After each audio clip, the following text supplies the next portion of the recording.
Ողջույն, դասերից հետո դասետ Նատալինը եւ Արաքսը։ Բարև սիրելիներս, պատրաստ եք լսել նոր ու հետաքրքիր պատմություններ եւ իմանալ ավելին։ Իսկ վերջում ծանոթանալ մեր տաղանդավոր ընկերոջ հետ եւ իմանալ, թե նա ինչ հաջողություններ ունի։ Արաքս, այսօր ում մասին ես պատմելու, հուշումներ կան։ Նատալի, դու տեսել ես չէ Տիտանիկ գեղարվեստական կինոնկարը։ Այո։ Եվ իհարկե գիտես, որ այն արժանացել է Օսկարի, չէ։ Իհարկե, դա էլ գիտեմ։ Բայց հաստատ չգիտես, որ այդ ֆիլմի հետ մրցում էր հայ ռեժիսորներից մեկի ֆիլմը։ Հայ ռեժիսոր, իսկապես, իսկ ում ֆիլմը։ Կանադահայ ռեժիսոր Ատոմ Էգոյանի։ Լուսավոր գալիք ֆիլմով նա դարձավ Օսկարի առաջադրված դեռևս միակ հայ ռեժիսորը։ Լսենք նրա պատմությունը։ 1960 թվականին Եգիպտոսում կարևոր իրադարձություն էր։ Գործարկվում էր ատոմային ռեակտորը։ Հենց դրա պատվին էլ Շուշան եւ Ժոզեֆ Եղոյանները իրենց նորածին որդուն կոչեցին Ատոմ։ Տարիներ անց Ատոմ Եղոյանը տեղափոխվեց Կանադա եւ դարձավ Ատոմ Էգոյան։ Նա սկսեց միջազգային հարաբերություններ ուսումնասիրել եւ թատերգություններ գրել այնքան ժամանակ, մինչեւ որ ձեռքն ընկավ տեսախցիկը։ Էգոյանը սկսեց ֆիլմեր նկարահանել եւ հենց դեբյուտային աշխատանքը արդեն հաջողություն ունեցավ։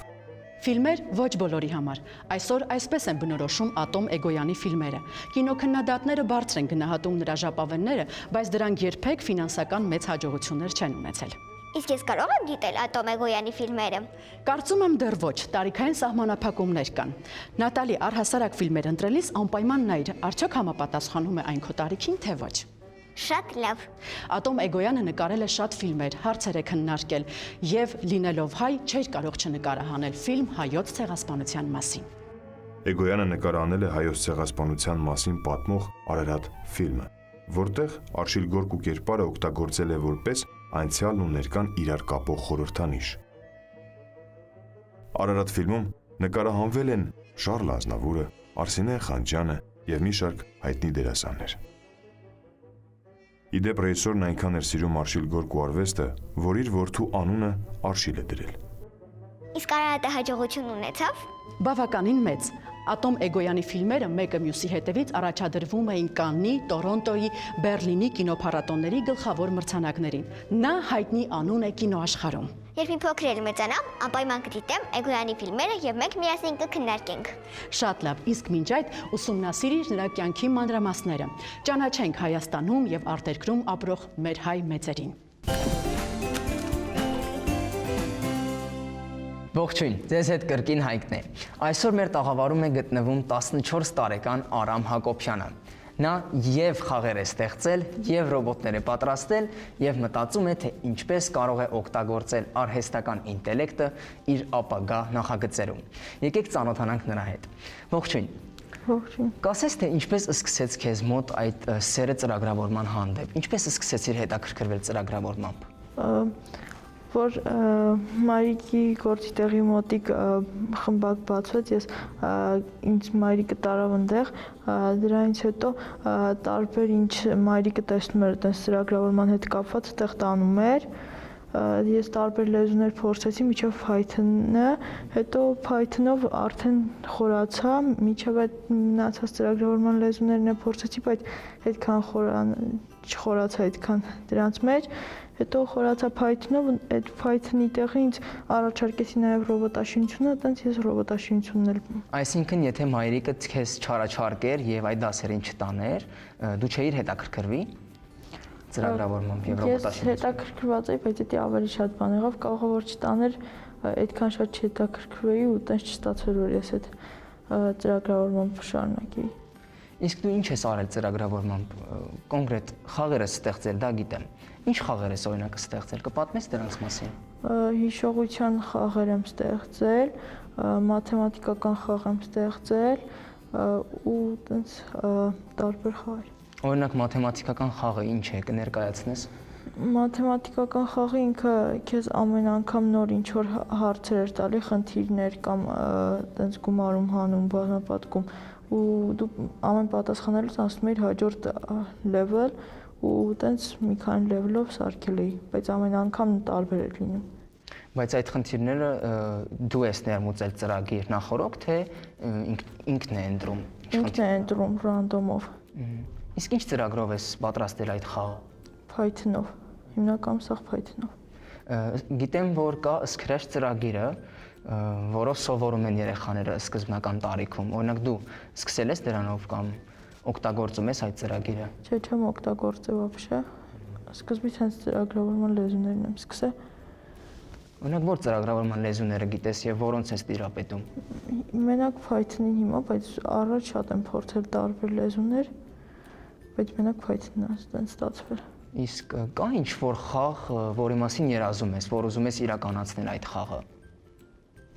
Օրինակ հետագայում, որ ուզում ես պատրաստել։ Հետագայում խաղ չէ, ուզում եմ արհեստական ինտելեկտը հենց իրանով գրեմ ու ինչ որ ռոբոտների մեջ օգտագործեմ։ Լավ, այս խաղերի մեջ արհեստական ինտելեկտ օգտագործվում է։ Նայած խաղերի մեջ, իմ գրասների մեջ չէ, բայց օրինակ մաթեմատիկական խաղի մեջ որ ես դասի, դրա մեջ կարա օգտագործվի, որ ինքը ոչ միայն մի քանի լեվել ունի, այլ շատ լեվելներ ու ինքը իրանով որոշի ինչ պետք է տա։ Գիտեմ, որ արհեստական ինտելեկտի վրա է հիմա կառուցվում ապագան, բայց ինչ է դա։ Այդ որ ինքը կարողանա ինքնուրույն ամեն ինչ անի, ինքը մտածի ինչ պետք է հաջորդը լինի։ Այսինքն ռոբոտները, որ պատրաստում են, արհեստական ինտելեկտ ունեն, որ կարողանում են շարժվել, խոսել։ Լավ, այդ դեպքում, եթե ռոբոտը ամեն ինչ անի արհեստական ինտելեկտով, այդ դեպքում մենք ինչ ենք անելու։ Հանգստանալու ենք։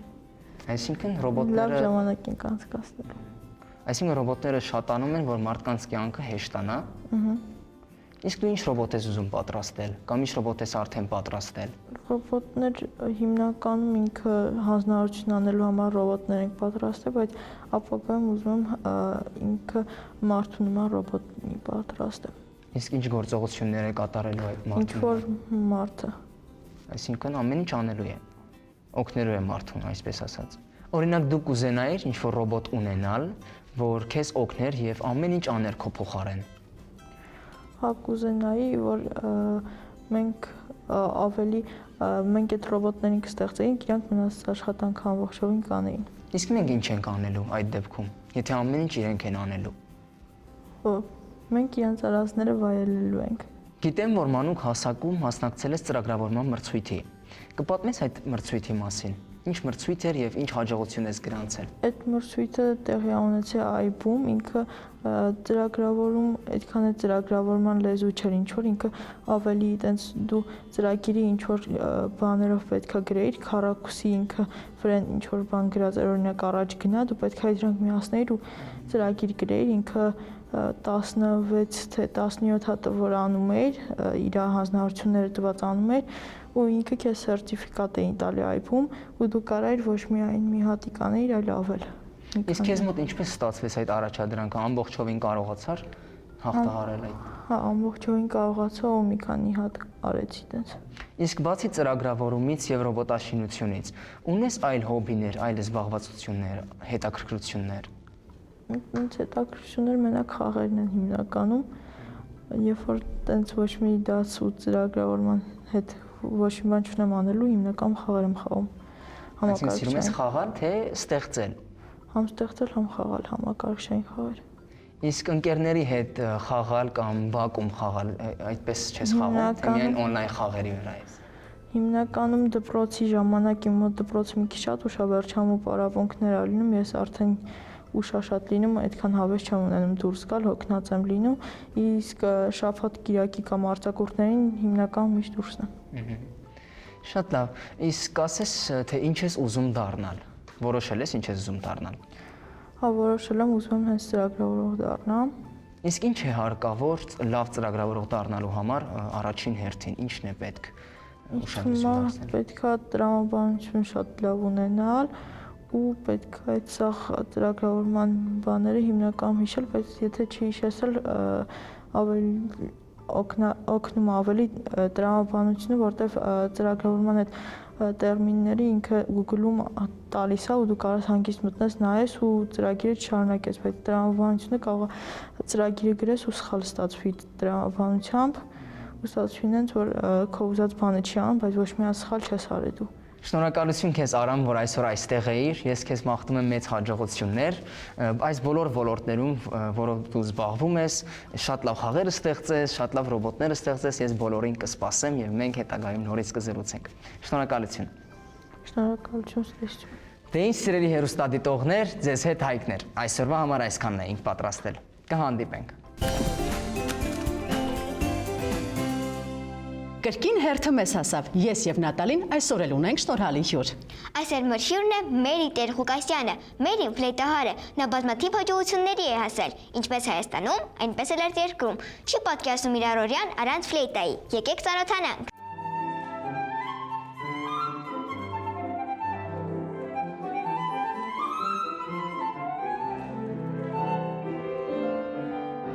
Ողջույն։ Բարև ձեզ։ Գիտենք, որ 7 տարի ֆլեյտա ես նվագում։ Այո։ Բայց ամեն ինչ սկսվել է Հայաստանի փոքրիկ երգիչներ երգչախմբից, չէ՞։ Այո։ Ինչպես ընտրեցիր հենց ֆլեյտան։ Ինչ պատմություններ դա։ Ճիշտ ասած հայրիկս ֆլեյտա է նվագել եւ մի օր նա առաջարկեց, որպեսզի ես էլ փորձեմ եւ ես համաձայնեի եւ այդպես հանդիպեցի ուսուցչին ու սկսեցի նվագել ֆլեյտա։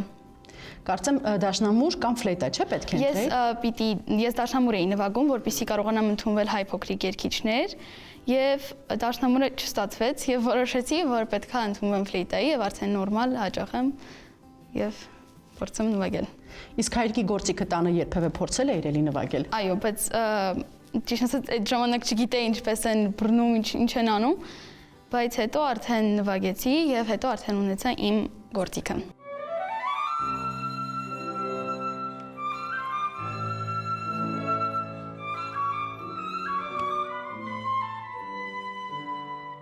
Իսկ ով է քո սիրելի ֆլեյտահարը։ Էմանուել Պայուն։ Ինչու ես հենց նրան սիրում։ Չգիտեմ, ինքը շատ լավ է նվագում իմ համար, միշտ ուզում եմ իր նման նվագել։ Ես գիտեմ, որ նա ելույթ է ունեցել Հայաստանում եւ դու ներկա ես եղել նրա համերգին։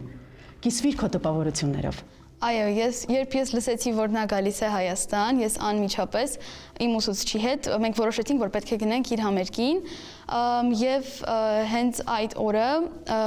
մենք գնացինք ու իմ տպավորությունները ուղղակի անբացատրելի էին, եւ դրանից հետո ես որոշեցի, ես համոզվեցի, որ ես իրոք պետք է դառնամ ֆլեյտիստ, որովհետեւ դա ուղղակի հիանալի էր։ Սա միակ համերգը չէ, որին դու ներկա ես գտնվել։ Որն էր հաջորդը եւ որտեղ այնտեղի ունեցավ։ Ես նաև ներկա եմ եղել Coldplay համերգին, որը տեղի ունեցավ Փարիզում, իսկ այդ մենահամերգը ուղղակի հիանալի էր եւ իմ կյանքի ամենաանմոռանալի օրն էր եւ ամենավառը։ Ինչպես էիր հայտնվել Փարիզում։ Հենց համերգի համար էիր գնացել։ Իրականում այո, ես իմ ընտանիքը եւ իմ ընտանիքը գնացել էինք Փարիզ, որպեսզի ես տեսնեմ քաղաքը եւ նաեւ մասնակցեմ համերգին։ Իսկ տեսարժան վայրեր կային, տեսար, ինչը հավանեցիր։ Էֆելի աշտարակը, Նոտրդամը եւ Օրսեյը եւ Լյուվրը շատ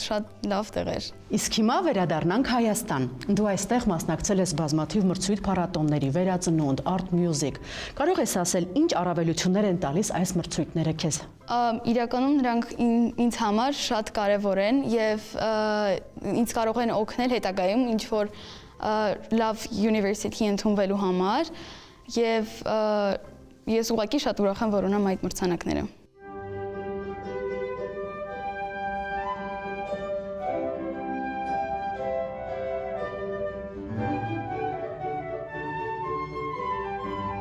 Ում կարծիքն է քեզ համար ամենակարևորը մրցույթների ժամանակ։ Ուսուցչից։ Ինչու։ Որովհետև նա ինչ ասում է շատ ճիշտ է ասում եւ ինչքան էլ բոլորը հավանեն թե ես ոնց եմ նվագում, մեկ է մենք ունենք մեր խոսակցությունները եւ պետքա ուղենք մեր սխալները։ Իսկ խիստ է։ Խիստ չէ իմ ուսուցիչը, բայց շատ լավ է ուսուցանում։ Արդարամիտ է։ Այո, շատ։ Այս բազմաթիվ մրցույթներում, որտեղ դու գրավել ես լավագույն տեղերը, ո՞րն է քեզ համար ամենակարևորը։ Ինձ համար ամենակարևորը երևի Art Music-ն է, քանի որ չգիտեմ, դա ինձ համար ամենակարևորն է եւ ամենալավ մրցույթն է, որ ես գնացել եմ։ Ինչու, ինչն է քեզ ոգևորել, որ հենց այդպես ես մտածում։ Ճիշտ ասած, երևի միջավայրը եւ հենց ամենաառաջին մրցույթն է եղել, որ ես մասնակցել եմ եւ ինձ համար դա ամենահարազատն ու ամենակարևորն է։ Եվ կարծում եմ նրա համար, որ արժանացել ես Grand Prix մրցանակի։ Այո, դա էլ կա։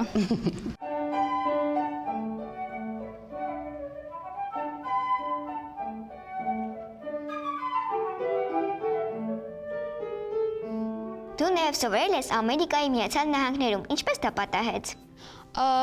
Ես իմ ընտանիքի հետ միասին պիտի գնայի ապրելու Ամերիկայի Միացյալ Նահանգներում եւ ես չէի ուզում թողնել իմ երաժշտությունը եւ հայրիկս որոշեց, որ ես պետք է ընդունվեմ ամենալավ դպրոցներից մեկում Կալիֆոռնիայի նահանգում։ Եվ այդպես ես ընդունվեցի եւ հիմա դեռ սովորում եմ այնտեղ։ Գիտեմ, որ կրթաթոշակ ես ստացել։ Ինչպես դա տեղի ունեցավ, ինչպես հասար դրան։ Ես մինչև մեկնել ես դեպի ԱՄՆ, ես արդեն իրանք տեսել էին իմ բոլոր վիդեոները մրցույթներից եւ նրանք ինձ արդեն տվել էին 60% կրթաթոշակ եւ այնտեղ մեկնելուց հետո ընդունվելուց արդեն բարապելուց հետո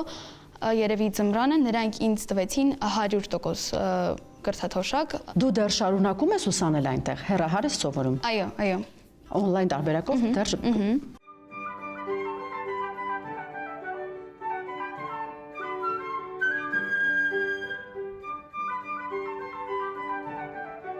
Իսկ հիմա անցնենք դպրոցին։ Դպրոցի դասերից ո՞ր առարկաներն ես սիրում։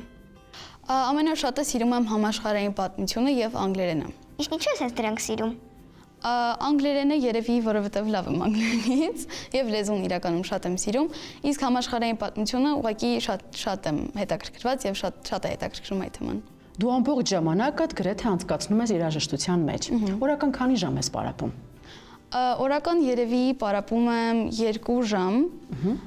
ամենավատ դեպքում մի ժամ, բայց այդ մի ժամը պետք է լինի արդյունավետ։ Իսկ համերգներից առաջ բնականաբար ավելի շատ չէ երևի։ Այո։ Իսկ ժամանակ մնում է այլ զբաղմունքների համար։ Ինչ հոբիներ ունես ուրիշ։ Հոբիներ շատ եմ սիրում երգել, քանի որ գնացել եմ հայ փոքրիկ երգիչներ, երևի 5 տարի, այնտեղ սովորել եմ երգել եւ շատ եմ սիրում երգել։ Իսկ ուրիշ։ Ուրիշ շատ եմ սիրում ճամփորդել։ Իսկ ո՞ր երկրներում ես եղել։ Եղել եմ Իսպանիայում, Ֆրանսիայում, Մոնակոյում, Վիեննայում, Չեխիայում, Ամերիկայում, եւ էլի Եգիպտոսում։ Փոքրիկ Մագելանը։ Իսկ պարել։ Պարել ուղղակի հավեսի համար լուրջ չեմ զբաղվում, բայց հավեսի համար այո շատ եմ պարում։ Իսկ արդեն որոշել ես ինչ ես դառնալու։ Այո, երաժիշտ։ Նաև ելույթ ես ունեցել ֆիլհարմոնիկ նվագախմբում։ Կարծում եմ դա մեծ ձեռքբերում է, կպատմես այդ հաջողության մասին։ Այո, մենք իմ դպրոցը, սա Նովայի անվան երաժշտական դպրոցը ունի տարվա վերջում համերգ եւ ես այնտեղ ունեի սոլո, որտեղ նվագեցի եւ դա էլ մեծ հաջողություն էր։